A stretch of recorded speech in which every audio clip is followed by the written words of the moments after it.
நம்ம இப்போ சிம்பிள் கொஸ்டின்ஸா எடுத்துட்டு ஒவ்வொன்றும் ஆன்சர் பண்றோம் இல்லையா. இன்னைக்கு கொஸ்டின் என்ன அப்படின்னா, ஐயுஐ அப்படிங்கிற ஒரு ட்ரீட்மெண்ட், அதுக்கப்புறமா தேவைப்படுற ரெஸ்ட். நிறைய சில பேஷண்ட்ஸ்க்கு வந்து நேச்சுரலா நார்மலா கன்சீவ் ஆயிடுவாங்க. சில பேஷண்ட்ஸ்க்கு பெரிய ட்ரீட்மெண்ட், ஐவிஎஃப் அந்த மாதிரி ட்ரீட்மெண்ட் தேவைப்படும்.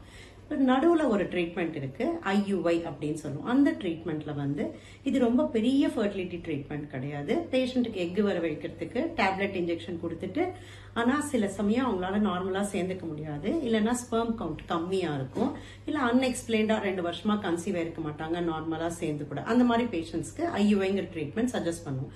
ஐயுஐல என்ன பண்ணுவோம்னா, டேப்லெட் இன்ஜெக்ஷன் போட்டுட்டு ஸ்கேன் பண்ணி முட்டை வளர்ச்சி பார்த்து, அந்த முட்டை நல்லா மெச்சூர் ஆனவிட்டு அது வெடிக்கிற இன்ஜெக்ஷன் போட்டுட்டு ஹஸ்பண்டையும் வர சொல்லி ஹஸ்பண்ட் சாம்பிள் கொடுக்க சொல்லுவோம். விந்தணுக்களை வாஷ் பண்ணி ப்ரிப்பேர் பண்ணி அதை வந்து ஒரு சிரிஞ்சில் எடுத்து அந்த வைஃபோடைய கர்ப்பப்பைக்குள்ள இன்ஜெக்ட் பண்ணுவோம். ஸோ இதனால வந்து நல்ல முட்டையை ஸ்ட்ராங்கா 1-2 வர வைக்கிறோம்.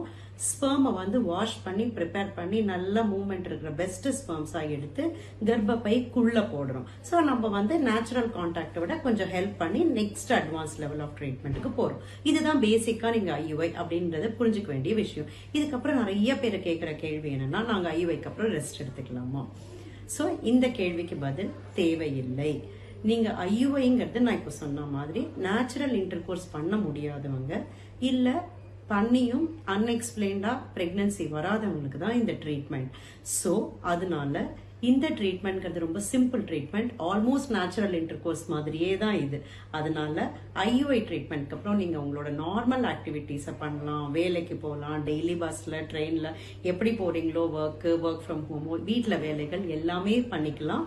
ஐயுஐக்கு அப்புறம் 15 டேஸ்க்கு அப்புறம் உங்க டாக்டர் பிளட் டெஸ்ட் பண்ணி பார்த்துட்டு சொல்லுவாங்க.